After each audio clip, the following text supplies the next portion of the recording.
자, 여러분들 혹시 어제 서울시 발표 보셨을까요? 서울 아파트 실거래가가 2021년 전고점을 이미 넘었다고 합니다. 대부분은 규제가 나왔는데도 왜 이렇게 집값이 안 떨어지느냐, 지금이라도 또 사야 되는 거 아니냐, 이런 생각하고 계실 것 같습니다. 중요한 거는요, 지금 눈앞에 집값을 보는 게 중요한 게 아니라 뒤에서 지금 몰려오는 금리 쓰나미를 놓치시면 안 됩니다. 채권금리가 지금 엄청나게 지금 상승을 좀 하고 있는데, 채권금리가 올라가게 되면 당연히 이게 대출금리가 올라가게 되고요. 자칫해서 지금 연끌을 했다가는 그 집은 뭐가 되는 거예요? 바로 대출이자 감옥이 될 수도 있습니다. 심지어는요, 지금 옆 나라인 일본에서는요, 지금 한 번도 보지 못했던 역대급으로 지금 심각한 시그널이 나왔습니다. 자, 그래서 전 세계의 지금 채권금리가 계속해서 지금 올라가고 있는 이런 상황에서 연끌해서 내가 집을 사겠다? 불난 집에 내가 기름통을 들고 뛰어드는 거랑 마찬가지다라는 걸 꼭 좀 명심하셨으면 좋겠습니다. 관련 기사 내용을 보니까 서울의 집값이 지금 2021년에 고점을 넘었다, 이런 이야기를 지금 하고 있고요. 이 데이터는 대한민국에서 공인된 데이터 중에 가장 정확하다고 할 수 있는 한국부동산원의 실거래 가격 지수 데이터고요. 21년 10월 달에 고점을 아주 살짝 넘어섰습니다. 자, 그런데 이거를 좀 더 지역별로 나눠보면 서울의 고가 지역은 정말 엄청나게 많이 올랐고요. 서울의 지금 가격이 낮은 지역들, 노도강이나 이런 지역들은 뭐예요? 여전히 전고점보다 훨씬 더 낮은, 그래서 이 비싼 지역과 싼 지역들을 합하니까 서울 전체로 보니까 21년의 고점을 이제 막 넘었던 상황인 겁니다. 그런데 이런 상황에서 금리가 낮으면은 뭐예요? 내가 매달 상환하는 원리금 부담액이 그렇게 많지는 않겠지. 집값이 높아도 금리가 싸면. 그런데 문제는 뭐예요? 지금 금리가 계속해서 지금 올라가고 있다라는 겁니다. 그래서 이 부분이 굉장히 지금 심각하기 때문에 이 부분에 대해서 데이터를 가지고 말씀을 좀 드려보도록 할게요. 요게 보시면은 지금 최근 5년 정도 동안에 한국의 채권금리 차트입니다. 2020년 10월 달에 이제 한 1% 초중반대에서 거의 4.5%까지 갔다가 쭉 떨어졌다가 2025년 5월 달부터 이때 바닥 찍고 계속해서 지금 올라오고 있습니다. 그래서 한국의 10년 만기 채권금리가 지금 계속해서 상승을 하고 있다라는 겁니다. 그리고 이게 뭐랑 연동이 돼요? 바로 여러분들이 받는 신용대출, 주택담보대출, 건물대출, 이런 게 다 연동이 되어 있는 겁니다. 그런데 이렇게 금리가 올라간다는 얘기는 뭐예요? 여러분들의 대출금리가 이렇게 올라간다라고 하는 겁니다. 수치보다 훨씬 더 중요한 건 뭐냐? 바로 증감률입니다. 왜냐하면 이게 바로 여러분들이 내는 대출 이자랑 연관이 되어 있거든요. 자, 그러면 이거를 차트를 퍼센티지로 한번 바꿔보도록 하겠습니다. 2020년 11월 달 대비해서 지금 몇 퍼센트 증가한 거예요?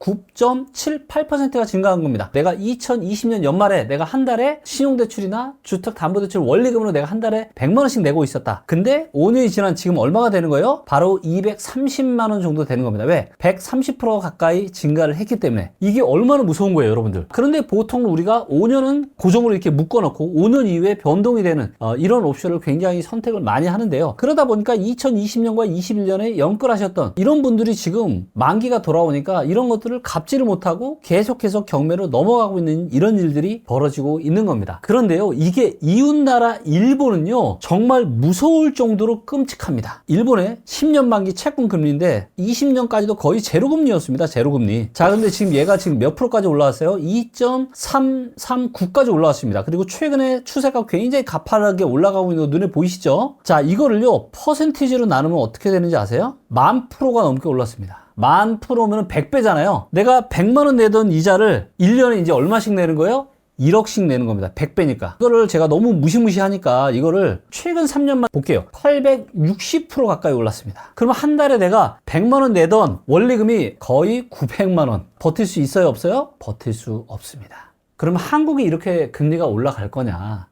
그런 말씀을 드리는 건 아니고요. 제가 말씀드리고 싶은 거의 핵심 포인트는 뭐냐? 일본의 금리 이렇게 채권금리 올라가고 있죠? 그러니까 당연히 일본의 대출이자도 계속해서 올라갈 겁니다. 그리고 한국도 어때요? 계속해서 올라가고 있잖아요. 비교해서 보겠습니다. 자, 얘를 같이 넣어서 한번 볼게요. 2019년 말부터 보이는 건데요. 이 간극이 좁아질수록 바로 엔캐리 트레이드가 발생할 확률이 높은 겁니다. 그래서 지금 벌어지고 있는 이런 채권 금리의 상승이 여러분들에게는 신용대출, 그 다음에 주택담보대출에 굉장한 영향을 미치고 있어요. 이렇게 금리가 올라가는 시기에는 예금, 현금을 갖고 있는 사람과 대출을 갖고 있는 사람의 간극이 계속해서 벌어집니다. 우리가 집을 사거나 아니면 뭐 주식 투자를 하거나 이럴 때도 우리가 신용대출도 받고 뭐 담보대출도 받고 대출 받으시는 분들이 많은데요. 대출은 양면에 칼날이 있습니다. 그래서 정말로 조심해야 돼요. 대출이라는 건요, 우리가 바다에 있는데 이 바다에서 이 물이 올라오는 거랑 비슷하다고 보시면 돼요. 자, 물이 굉장히 낮아요. 대출 금리가 굉장히 낮습니다. 수위가 낮을 때는 넘어져도 고개만 들면 숨 쉴 수 있잖아요. 그래서 이상이 없습니다. 그런데 이렇게 금리가 올라간다는 얘기는 뭐예요? 바다의 수위가 올라가는 겁니다. 그런데 여기서 영끌을 한다는 얘기는 뭐예요? 턱 밑까지 대출을 받는다라는 겁니다. 그렇게 영끌을 한 자산이 계속 올라가면은 대출 이자보다 더 많이 올라가면 좋겠죠. 근데 계속 그럴 수 있어요, 없어요? 그럴 수 없습니다. 그럼 어떻게 되는 거예요? 입까지도 그나마 괜찮은데 왜 코로 숨 쉬면 되니까. 근데 지금 코까지 막히는 이런 상황이 벌어지고 있는 겁니다. 그렇기 때문에 경매가 그렇게 많이 쏟아지고 있는 겁니다. 집을 살 때 우리가 대출을 안 받을 수 없어요. 왜냐하면 현금만 다 갖고 계신 분이 있지 않으니까. 대출을 받으시는 건 괜찮은데 무리한 대출은 정말로 위험할 수 있다는 거예요. 제가 집을 사지 말라는 게 아니라 무리한 대출을 받지 말라고 하는 거예요. 그래서 2020년에 집 사신 분들은 서울에 집값 다 올랐잖아요. 그런데 왜 경매를 나와요? 바로 무리한 영끌 때문입니다. 워렌 버핏이요, 이런 얘기를 아주 여러 번 하면서 강조를 했는데요. 똑똑한 사람이 망하는 가장 큰 이유는 뭐냐? 과도한 레버리지라고 우리 워렌 버핏이 이야기를 했습니다. 저는 지금의 이런 상황이 저는 좀 무서운 생각이 들어요. 그래서 지금 당장은 경제가 좋고 주식시장도 좋고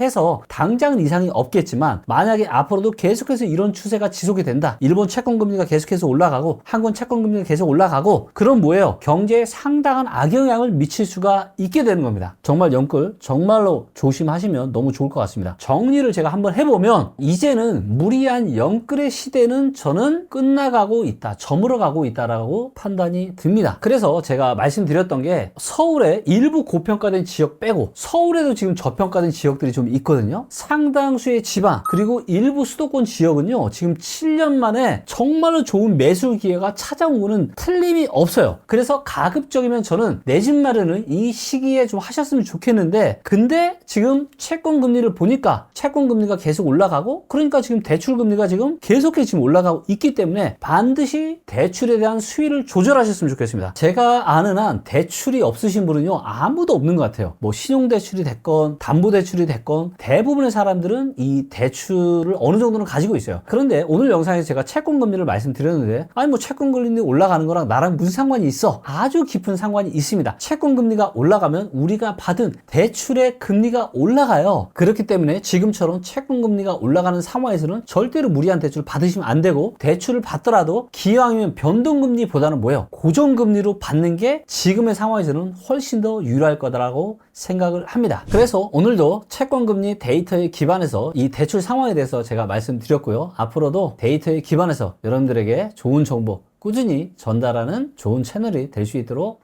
노력하겠습니다. 감사합니다.